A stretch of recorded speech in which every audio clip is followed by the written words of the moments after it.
The enteric nervous system, often called the second brain, embedded within the walls of the digestive tract. It contains hundreds of millions of neurons spread from the esophagus to the colon. It does not think, it regulates. This network controls motility, the rhythmic contractions that move food forward.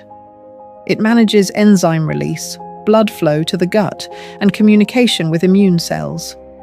It can operate independently of the brain. Even without direct input, it coordinates digestion with precision. But it is not isolated. The vagus nerve links it to the central nervous system. Stress signals alter gut movement. Calm restores rhythm. Information flows both directions. The enteric system also interacts with the microbiome. Chemical signals from bacteria influence neuronal activity. Inflammation changes signaling patterns. When balanced, digestion feels automatic. Movement is smooth. Absorption is efficient. When disrupted, motility shifts. Cramping, bloating, or irregularity appear. Sensitivity increases. The enteric nervous system is not about thought, but coordination.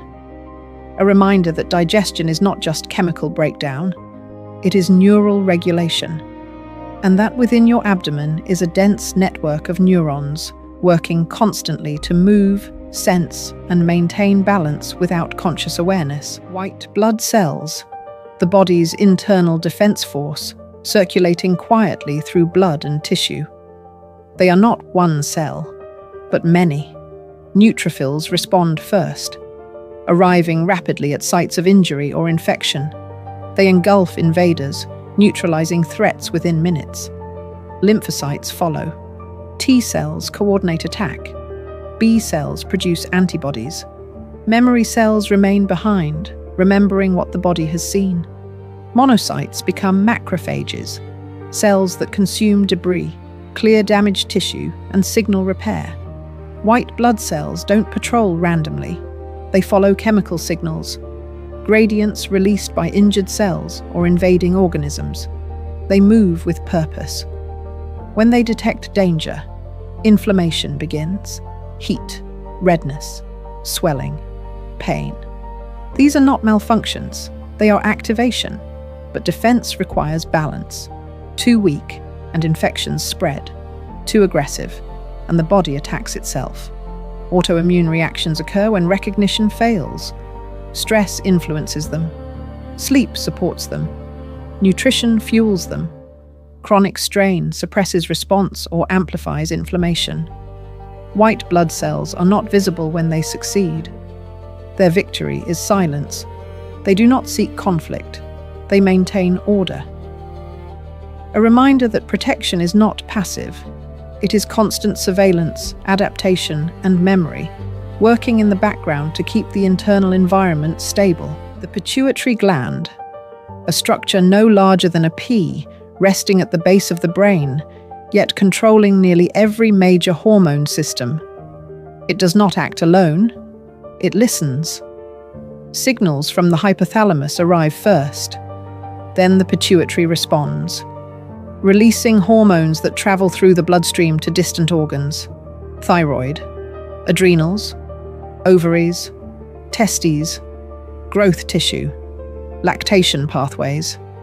It doesn't perform the work, it gives the instruction. Through precise pulses, the pituitary regulates growth, metabolism, stress response, reproduction, and fluid balance. Too much signal, and systems accelerate. Too little, and function slows. Its timing is exact. Hormones are not released continuously. They are pulsed, rhythmic, calculated. Sleep influences it. Stress alters output. Nutrition affects signaling. The pituitary adapts to internal and external state. When communication fails, imbalances ripple outward. Fatigue, hormonal disruption, metabolic shifts. The pituitary is not a producer of power. It is a coordinator, a master regulator ensuring endocrine systems speak in sequence, not chaos. A reminder that control often belongs to the smallest structures, quietly directing the largest outcomes. The adrenal glands, two small organs above the kidneys, quietly controlling how the body responds to pressure. They don't create stress, they manage it. When the brain senses threat, the adrenal glands release hormones that prepare the body for action. Adrenaline increases heart rate, breathing quickens, blood shifts toward muscles, focus narrows, energy becomes available fast. Alongside adrenaline, cortisol is released, a hormone that mobilizes fuel, regulates inflammation, and keeps the body alert long enough to respond. This system is built for short bursts: activate, react, recover. But modern stress often doesn't end. When pressure becomes constant, cortisol stays elevated. Sleep fragments. Blood sugar regulation weakens. Fat storage increases. Recovery slows. The body stays in ready mode, even at rest. The adrenal system also follows rhythm. Cortisol rises in the morning to promote wakefulness, then falls at night to allow repair. Disrupt the cycle, and the body struggles to reset. The glands respond to perception. Emotional stress triggers the same chemistry as physical danger. The body reacts even when nothing is happening. The adrenal glands are not aggressive, they are protective. A reminder that resilience is not constant activation. It's the ability to return to baseline after challenge. The circulatory system, the body's delivery network, built to move life without stopping. At its center, the heart generates rhythm, pushing blood outward through arteries into tissue that depends on constant supply. Oxygen, nutrients, hormones, signals. Everything moves through this system. Arteries carry blood away under pressure. Veins return it, working against gravity with valves and muscle movement. Capillaries connect them, so small that blood cells pass one at a time. This is where exchange happens. Oxygen leaves the blood. Carbon dioxide enters. Nutrients are delivered. Waste is collected. The system adjusts instantly. Movement increases flow. Rest slows it. Heat redirects blood to the skin. Cold preserves it for vital organs. It responds to demand before awareness. When circulation is efficient, energy feels steady. Recovery is faster. Temperature stays regulated. When flow is impaired, fatigue appears. Healing slows. Tissue starves quietly before pain is felt. The circulatory system does not decide what the body needs. It delivers it, relentlessly, precisely, every second. A reminder that survival depends not just on what the body produces, but on how well it moves what matters to where it's needed. Life doesn't pause in this system. Neither does circulation. The nervous system, the body's command network built for speed, precision, and survival.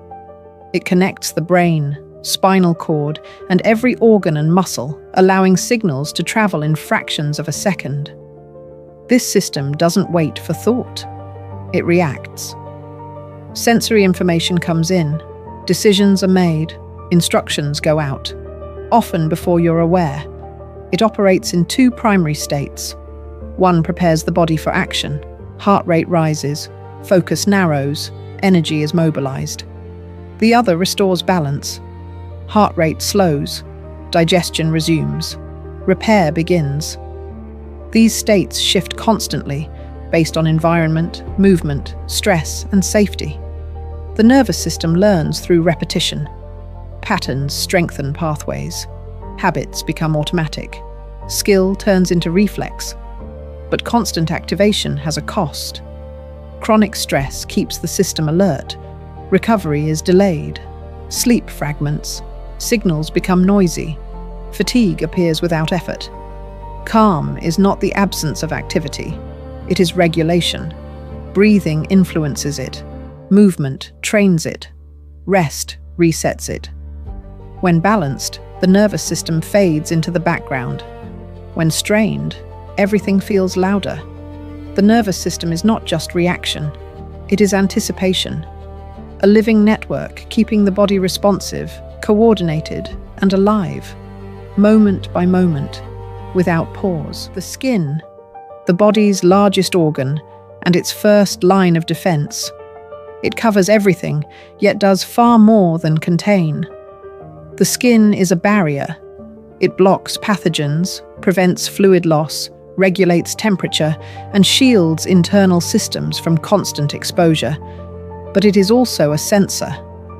Millions of receptors detect pressure, temperature, pain, and vibration. Signals move to the brain instantly, mapping the world through touch before you think about it. The skin is immune tissue too. Specialized cells patrol its layers, identifying threats before they spread deeper. Inflammation here is often a warning, not just a surface problem. It also supports metabolism. Vitamin D synthesis begins in the skin, triggered by sunlight, influencing bone health, immune regulation, and hormone balance. And it reflects internal state. Stress alters oil production. Hormones change texture and tone. Inflammation shifts color and sensitivity. What appears on the surface often begins deeper. The skin renews constantly. Old cells shed. New cells rise. This cycle slows with age, sleep loss, and chronic strain. When the skin functions well, it's barely noticed. When disrupted, everything feels louder. The skin isn't passive covering. It's an interface between body and environment, protection and perception, inside and out. The integumentary system, the body's outermost defense, built for protection, regulation, and awareness. It includes the skin, hair, nails, and glands, all working together as a living barrier. The skin shields against pathogens, reduces water loss, and absorbs impact. Its outer layer is constantly renewing, replacing damaged cells before weakness appears. But it does more than protect. Sweat glands regulate temperature, cooling the body when heat rises. Blood vessels expand and constrict, adjusting to environment without conscious control. Sebaceous glands produce oils that maintain flexibility and prevent cracking. Hair assists with insulation and sensation. Nails reinforce precision and grip. Millions of sensory receptors are embedded within this system. Pressure, pain, heat, cold. Signals move inward instantly, mapping the external world in real time. The integumentary system also reflects internal state. Hormones alter texture. Stress changes oil production. Inflammation shifts tone and sensitivity. It is not passive covering. It is active interface. A boundary between internal systems and the outside world. Protective, responsive, and constantly adapting.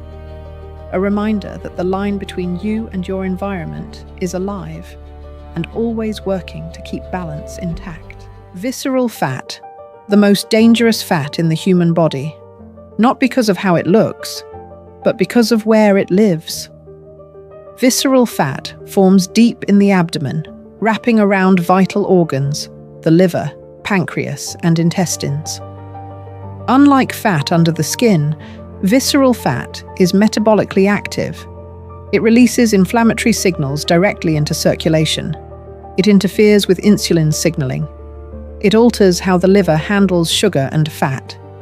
Its effects spread far beyond the waistline. At first, the body compensates. Blood sugar stays controlled. Energy feels normal. Nothing feels wrong. But chemistry is changing. Inflammation rises quietly. Insulin resistance develops. Fat storage accelerates. The cycle reinforces itself. Stress worsens it. Cortisol favors storage in this exact region. Poor sleep amplifies the signal. Inactivity allows it to persist.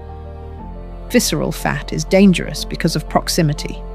Its signals reach organs first, disrupting regulation before symptoms appear. The body responds quickly when the load decreases. Movement improves insulin sensitivity. Muscle increases demand. Sleep restores balance. Visceral fat is reduced before the scale changes. Visceral fat is not cosmetic, it is metabolic pressure.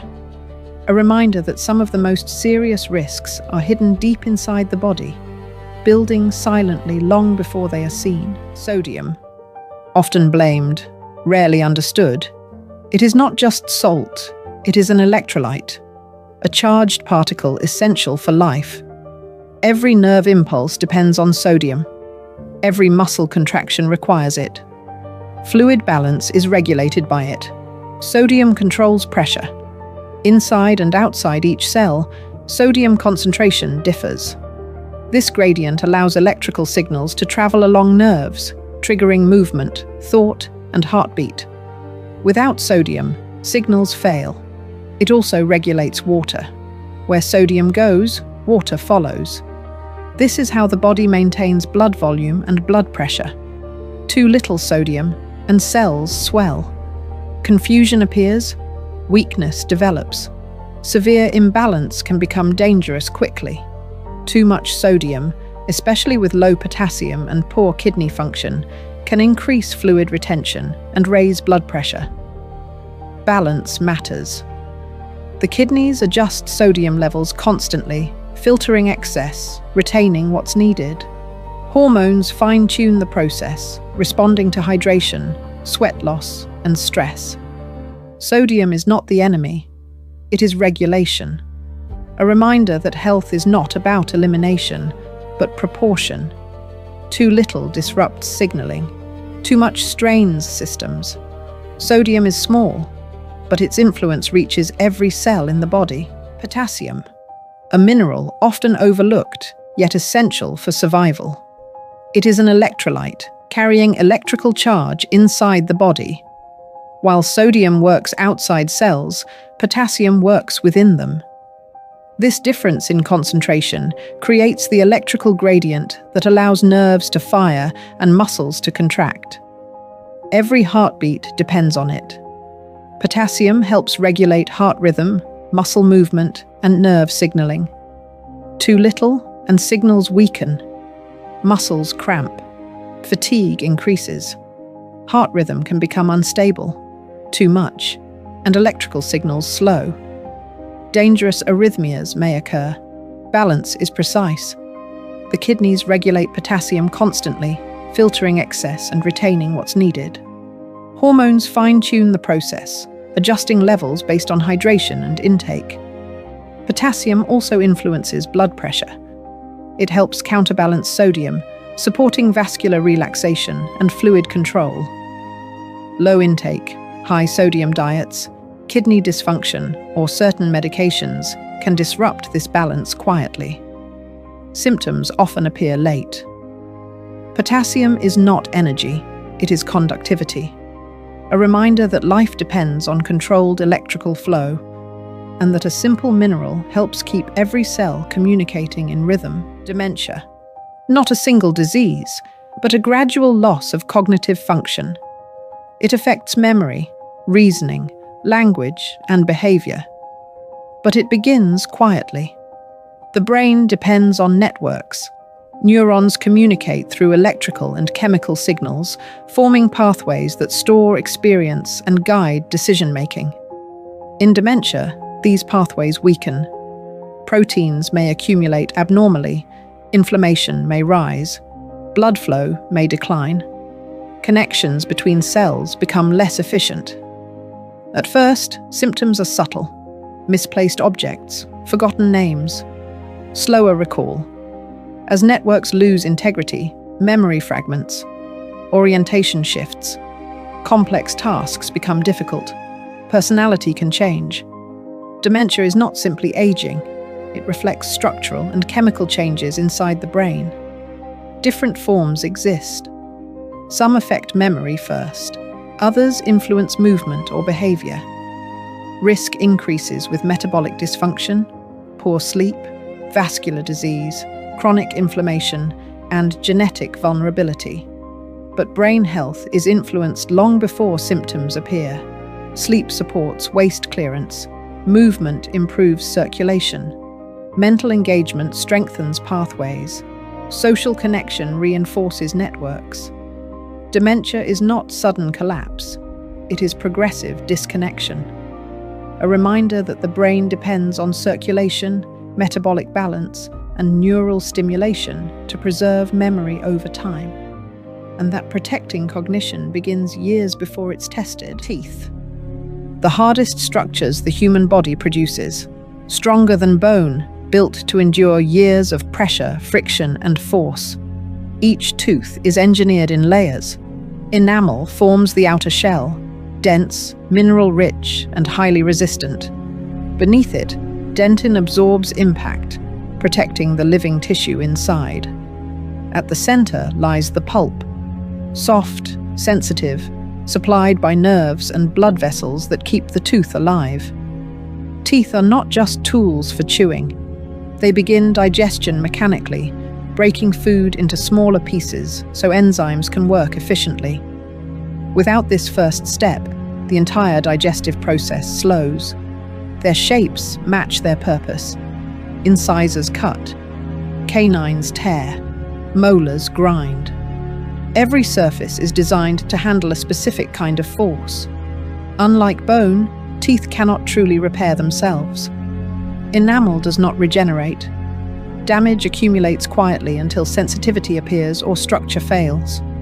Yet teeth respond to care. Minerals can be reinforced. Wear can be slowed. Balance can be maintained. They also shape speech, jaw alignment, and expression. A smile carries meaning before a word is spoken. Teeth are built to last, but only if they're protected. A reminder that even the strongest material can break when ignored.